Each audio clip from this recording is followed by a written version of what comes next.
Hi, this is Finzel. Today I want to talk about 10 actions you can do in 10 days to become a better leader. Let me remind you that there are PDF notes below that you can grab and get this list for yourself. But 10 actions, just think about it, for every day for the next 10 days. If you want to become a better leader, say, I'm going to try one of these things to do them once every day for the next 10 days. And I guarantee you, you will improve your leadership game. 10 actions in 10 days. Number one, listen. I always say that listen is the most important word in a leader's vocabulary. How good of a listener are you? If I were to come into your place where you work or wherever you are and I ask the people that work with you, how good of a listener is she? What would people say? On a scale of 1 to 10, would they give you a 10? Great listener. 1, terrible listener. Do you wait for people to stop talking so you can start talking again? Listening is so important. And you know, I find people love to work for bosses that will listen to them or for leaders that will listen. It doesn't mean you have to do what people say. You shouldn't be a people pleaser and be controlled by everybody. But do people feel like they've been heard? Number one thing, just try that. I'm going to focus today on really listening to the people that I come in contact. Try to take that listening game to another level. Number two, learn. That's the second L. I say leaders have to be great learners and lifelong learners. One of my deep core values is lifelong learning. And if I stop learning today, I will stop leading tomorrow. Are you a learner? Are you reading great books? I'm glad you're watching this video. That's a way you can learn. Podcasts, books, seminars, you name it. Keep learning because learners are leaders and leaders are learners. Third action, day number 3, delegate well. Delegate well. This is such a great characteristic of a good leader, a leader that knows how to delegate well. If I were to ask those same people, how good of a delegator is this person? You. Would people say, great delegator, terrible delegator? Learn to delegate well.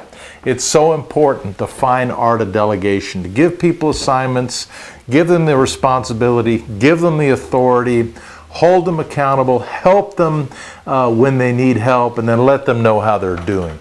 Work on your delegation skills. Number 4, build a team. How are you about teamness? You know, I love the word team. Together, everyone accomplishes more. We really need to learn as leaders, it's not about me, it's about we. And that's why I love teams.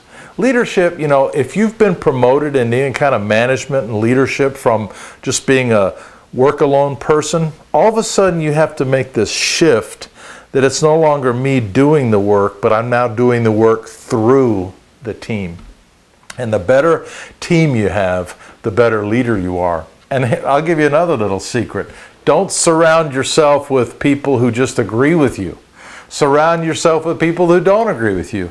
As I was a CEO for 20 years in my organization, you know, some people would say, Hans, I can't believe you have those people on your top leadership team. They strongly disagree with you sometimes. I said, that's exactly why I want them on my team, because I don't want just one color. We need to be multicolor, and we need to have a lot of different perspectives.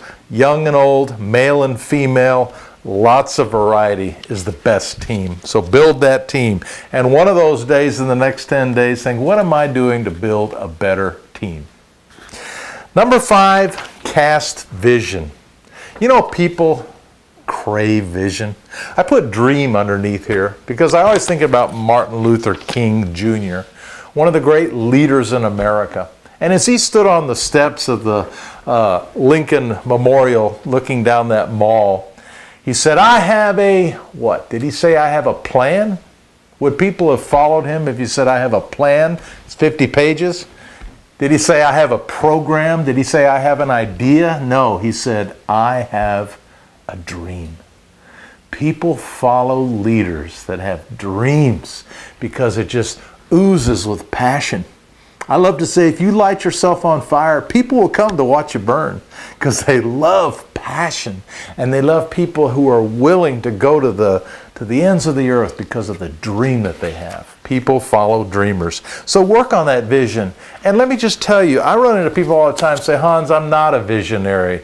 How do I become a visionary? Well, it's hard to become a visionary if you're not one. I'm naturally wired that way. If you're not a visionary, you're like most people. You know, if everybody was a visionary, we'd have a crazy world.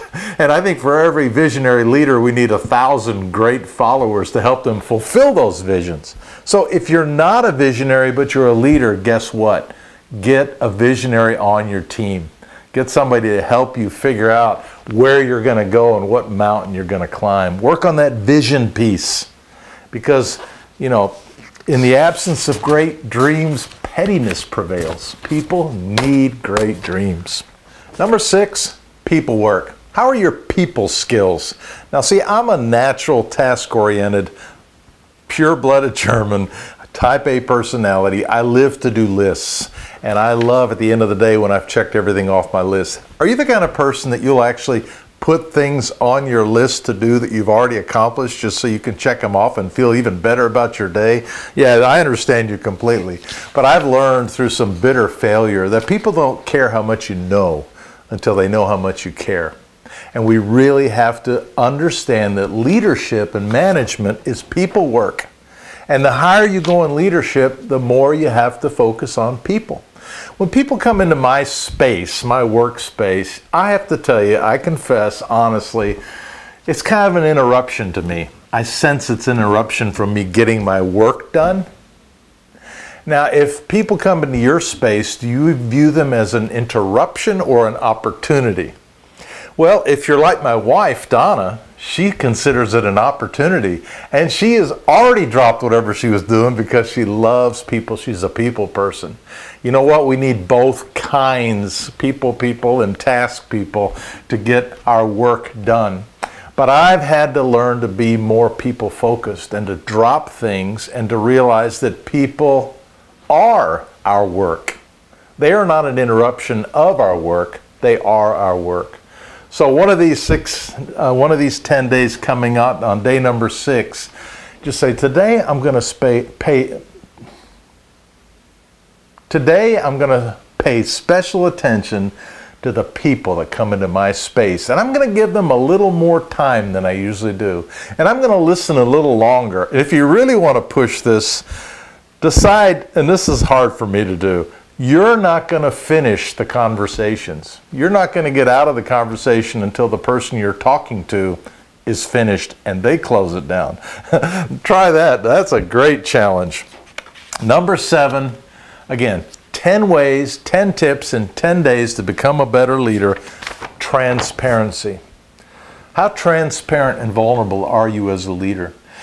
I find in today's climate, especially younger people, they demand transparency and vulnerability from their leaders. Don't try to be something you're not, and don't try to put on a false front, but be real. That's really what this is. Great leaders today are real, and they're honest about their weaknesses and their struggles. If you have weaknesses and struggles, welcome to the world. And I remember one time really sharing some pain with my team about some things that happened to me when I was growing up as a kid.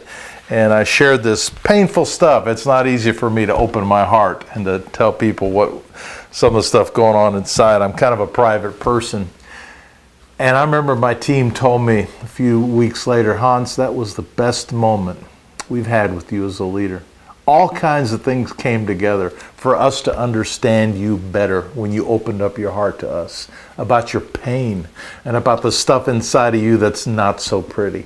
People love that. People follow and respect transparent leaders. Well, number 8, innovation. How much of a change agent are you? Leaders have to lead change because we live in a dramatically changing world. If there's one constant, it's change. Everything is changing all the time. And if you're stuck in tradition and you're stuck in the past, then you're in big trouble.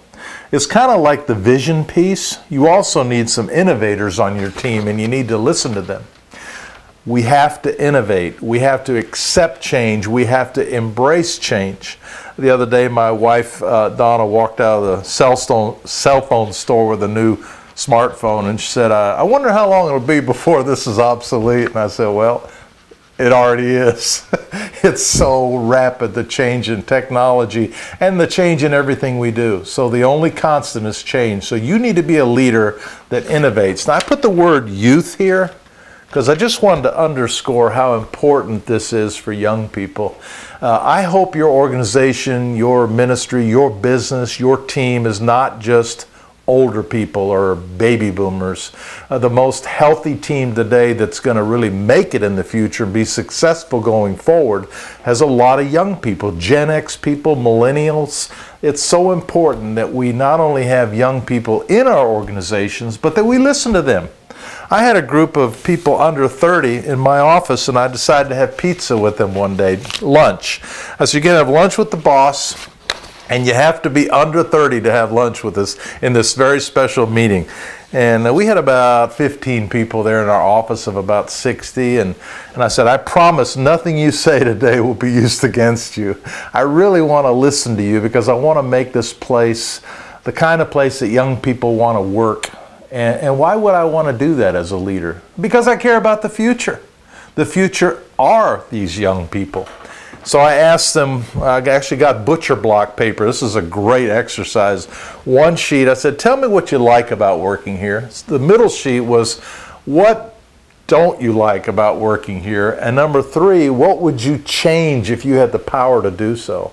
Wow, did I learn a bunch of great stuff at that lunch, that pizza party. And you see, I believe in reverse mentoring. We need to listen to the young people because they are the future. And they are going to take us to the future. And they have some of the greatest innovative ideas that will give us the success that we're looking for as we have to change the way we do what we're doing. And one of the great ideas, or things they liked about working at my office, is they actually liked the approachability to the leadership. When I took over my position in our ministry, it was kind of a formal culture, and people used to call me Dr. Finzel, and I said, okay, we're going to stop that. We're just going to call me Hans. Why did I do that? Because I wanted an approachable, vulnerable culture, and they loved that. They gave me some great suggestions. It's a great exercise I would recommend to you. Number 9, again, 10 actions in 10 days to be a more effective leader. Have a balanced life. Have a balanced life. My youngest son, Andrew, he talks about this a lot. He happens to work for a workaholic, and if this person happens to watch this video, it's okay because you've already told me personally you agree. But this person told me the other day, his boss, he said, you know, I guess, I hate to say it, but I look forward to going back to work Monday because the kids exhaust me on the weekend. You know, people don't like to work for workaholics, and we need to have a balanced life. And it's important. If you're married, your marriage is important. If you have children, your children are important. I've always believed, I have 4 wonderful grown adult children. They're getting married. They're having my grandchildren, and they love hanging out with me. And I consider that really the greatest success of my life, that I've got 4 great kids that love hanging out with me. And I think part of it is they have a fabulous mom. I mean, really, 90% of the reason they turned out so great is because they have a great mom. But I'll tell you, one thing that I always did is I always told the people I worked for, the boards, the various bosses, I'm not going to sacrifice my family for this job. I'm going to work hard and I'm going to put in my hours, but I'm not going to sacrifice my family or my marriage for this job. A balanced life is a great life for a good, effective leader. And number 10, finally, be a servant leader. Practice servant leadership. That can be a confusing topic. And I don't mean by this you carry everybody on your back. That's not what servant leadership is. Servant leadership, I actually drew a little diagram. I like to think of the upside down pyramid. Instead of us being on the top, the king of the mountain, and everybody serves us, a servant leader is at the bottom. And it's not that you're carrying everybody on your shoulders, but you're carrying them in your heart. Up here are the people. Here's the leadership team, and then here's the top leader. Now, you might be on the leadership team, but you serve people. Now, to me, the essence of servant leadership is that I care more about the good of the people than myself. That's the core truth about servant leadership. I'm not in this to enrich myself. I'm not in this to get all the riches to flow up to me. I'm in this to see that everybody gets what they need and what they want and that they're productive. Have you ever heard the saying that if I help everybody get what they need and what they want, I will get what I need and what I want? That's servant leadership. It's an attitude. I care more about the good of them than my own self. That's servant leadership. 10 actions in 10 days to help you be a more effective leader. Go to hansfinzel.com to check out my Leadership Answer Man podcast and other great resources for taking your leadership to the next level.